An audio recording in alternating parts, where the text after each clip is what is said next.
My name is Kevin Burpee. I'm a nationally licensed public insurance adjuster based out of Los Angeles, California, owner of Pride Public Adjusters as well as Public Adjuster Academy. My team and I battle for policyholders across the nation, and we work with some of the very best experts in the insurance industry to fight for you, the insured, to get you what you deserve from your insurance company.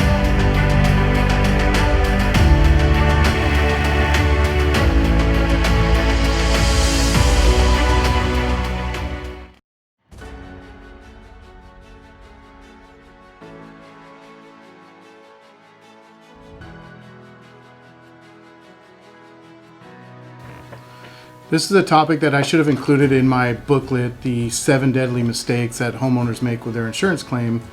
The one that I've since renamed to the 7 costly mistakes, because everyone in the office whined and complained that using the word deadly was too aggressive. But of course, they didn't say anything until I had already written the book, edited it, they helped edit it, and I published it. So I don't know, maybe I can write a sequel to my #1 best-selling booklet, which I give away for free actually, more like a pamphlet. If you want a copy of the book, then hang around, I'll tell you how to get a copy for free. So additional living expenses, or abbreviated as ALE in the ultra cool insurance world, is an area that I see homeowners make some critical errors when it comes to their claim. Some end up even getting the doors shut on their claim altogether, and some even worse, getting accused of fraud. I don't want that to happen for you, because I know that you're an honest person and you just need a little bit of guidance so you don't fall into a trap where it looks a little bit attractive to try and make some extra cash in this area of coverage. You have to avoid that temptation at all costs. The typical insurance policy when defining additional living expenses, which is normally listed as coverage D, states the following. If a loss covered under Section 1 makes that part of the residence premises where you reside not fit to live in, we cover any of the necessary increase in living expenses incurred by you so that your household can maintain its normal standard of living. Payment will be for the shortest time required, or for repair, or for you to replace the damage. If you permanently relocate, the shortest time required for your household to settle somewhere else. So there's a lot going on here. Let's try to break it down. The first part of it is your property not fit to live in. Some state that your home needs to be uninhabitable. So uninhabitable to you might mean something totally different to me, and something completely different to an insurance company. And the sentence goes on to further confuse matters by stating, so that your household can maintain its normal standard of living. Talk about obscure and ambiguous. But this normal standard of living only kicks in when the home is what? Uninhabitable. It doesn't mean that if your home is disrupted a little bit or it's somewhat inconvenient, it has to be uninhabitable. Now there's some no-brainers when it comes to uninhabitable, such as if your house burned down to the ground, it's just a heap of rubble sitting there on a concrete slab, or if the roof was completely ripped off by a tornado. But other things make a home uninhabitable also, like let's say no running water, no electricity. But other things, such as not having Wi-Fi, well, that's not going to qualify. Although my kids would probably argue to the ends of the earth with you, like how the hell could they live in this barbaric prehistoric shell of a cave with no Wi-Fi? They'd rather have the water turned off than lose their precious Wi-Fi so they can go on Fortnite or TikTok. The gray area really gets into the zone where the home is partially damaged, but you still have basic requirements needed to be able to live in the home. Like, let's say your kitchen was damaged by water, the emergency service company comes out and tears out your kitchen, and now you don't have anywhere to cook. But you still have your bedrooms to sleep in, which were unaffected by the loss, and you can still shower in your bathrooms and still use the bathroom. You just don't have anywhere to cook food.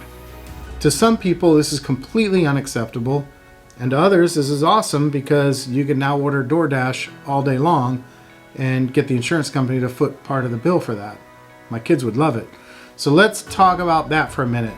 Let's say that you agree that you don't need another home to live in, you don't want the inconvenience of it, but now you have to eat out every meal. These meal expenses actually fall under the ALE coverage, and the insurance company will agree to pay the necessary increase in living expenses. This is where a lot of people get tripped up and end up either costing themselves a lot of grief or a lot of money. So the first thing that happens when a kitchen is wiped out and the insured has to order meals out, go to a restaurant or order delivery, is that the adjuster is going to ask them for what their normal food expenses are. What are your grocery expenses? What do you normally spend per week? Not knowing the process and how it works, sometimes people get a little greedy and think that they need to pump up that number, get it up there, and we spend a lot of money. Boy, we've got teenagers that eat us out of house and home. They eat like cattle all day long, and God, we eat out a bunch of times every week. And they end up giving the adjuster this inflated dollar amount. It's at least $800 a week or more in groceries, and then we eat out 10 times a week on top of that.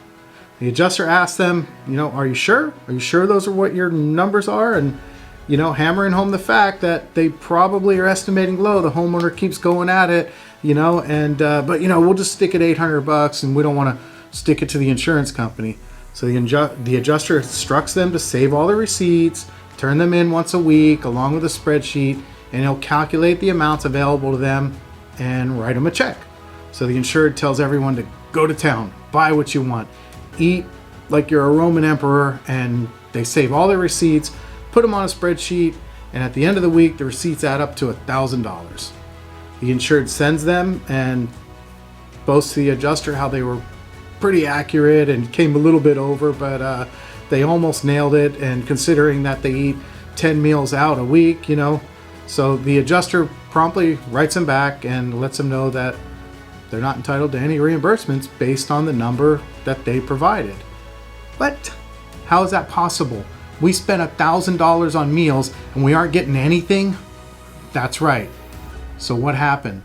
Let's go back to our main resource, the contract of insurance or your insurance policy. What does it say? It says the insurance company will pay the necessary increase in living expenses.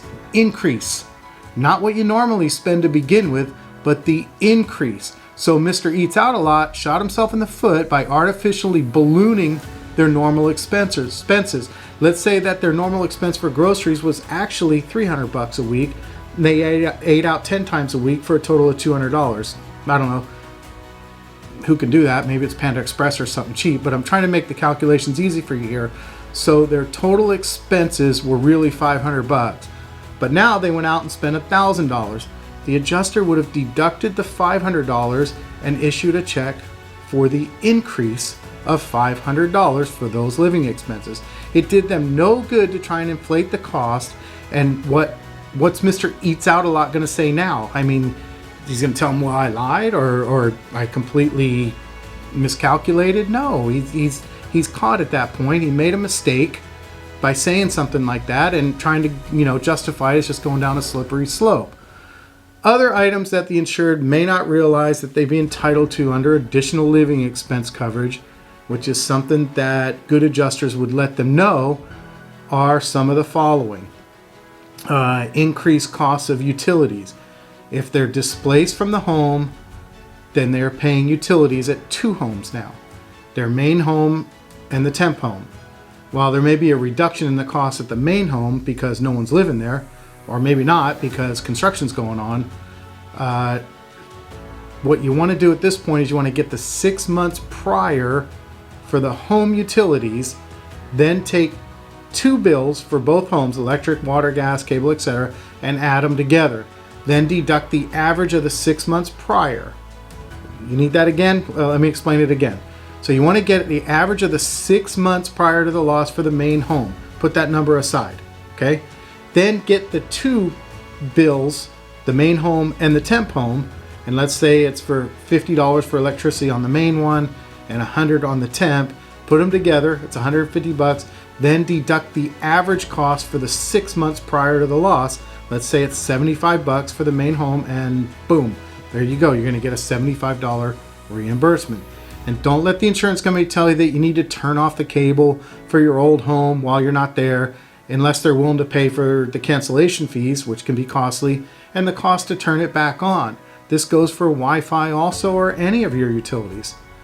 Okay, so what else? Well, mileage. If your temp home is further away from work or school or church that you go regularly to, the same thing applies. Calculate the distances you used to drive prior to the loss. Just go to Google Maps, map them out, get the mileage, print it out, and do the same for the temp home. How many miles, how many days a week, etc., etc. And then you take the new mileage and you deduct the old mileage. And if there's a cost difference, or there's a difference in mileage, then the insurance company should pay you the difference, usually based on the IRS calculations. Other items could be like pet boarding. Maybe you can't have a pet at the temp home, or I suppose you could make the case that your pet freaked out through construction. You had to board them if you were staying at the home, if repairs were underway. So just have that discussion with your adjuster. They're likely going to guide you in the right direction. At your temp home, you're going to need what? Furniture. There's companies that will set up and provide temp furniture, televisions, and so forth. These should be calculated in also, and I would try to get a home that's fully furnished, but even then you may need certain items that you're accustomed to having. And if those items need to be brought from your main home to your temp home, it's okay to have a company come out and do that for you, obviously getting the approval of your adjuster in writing before you do it. You don't have to lug that mattress over yourself. You can have somebody do it. Let's say you have a favorite barbecue, or your clothing, or a recliner chair, your mattress. I mean, sleeping on somebody else's mattress sucks. So don't be afraid to ask for this. And remember, the idea is that you're able to maintain your normal standard of living. Don't try to go crazy. Here's some other things to look for, and these are real, folks. So avoid these mistakes at all costs. We've seen this happen where people have claimed to have rented temporary homes, and they claim to be living there and getting money, and it turned out it was their buddy's house or their family member's house, and they weren't even staying there at all. They produced a lease agreement, they showed canceled checks. The insurance company had info that we didn't have because they have those kinds of resources, and they parked private investigators outside of both homes. And as it turned out, they were living at their main house while claiming to be living somewhere else.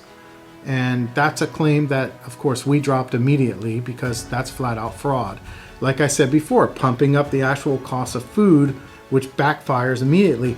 But we've also had clients in the past, like, go to restaurants and grab receipts of other people and then put them in there on their spreadsheet and, you know, provide copies, and not thinking like the insurance company's stupid or something. They see all these receipts, and you got like 12 meals at Burger King all within 4 minutes of each other. Like, and they're trying to claim things like that. Don't do that. You know, I'm giving you a good overview of what additional living expenses are. I'm confident that you're better equipped and more knowledgeable. So please go ahead and smash that like button for me. If you'd like a copy of the book 7 Deadly Mistakes, 7 Costly Mistakes, whatever you want to call it, email us at claims@prideadjusters.com. Let us know if you want a physical copy. We'll mail it to you, or if you just want the ebook, I can email that to you. And don't forget to subscribe here and get updates on new videos that are coming out. And please, if you have any comments, imagine they're all good, and questions, go ahead and post them down here, and I'll do my best to get back to you and answer you as quickly as possible. So cool. I will see you in the next video.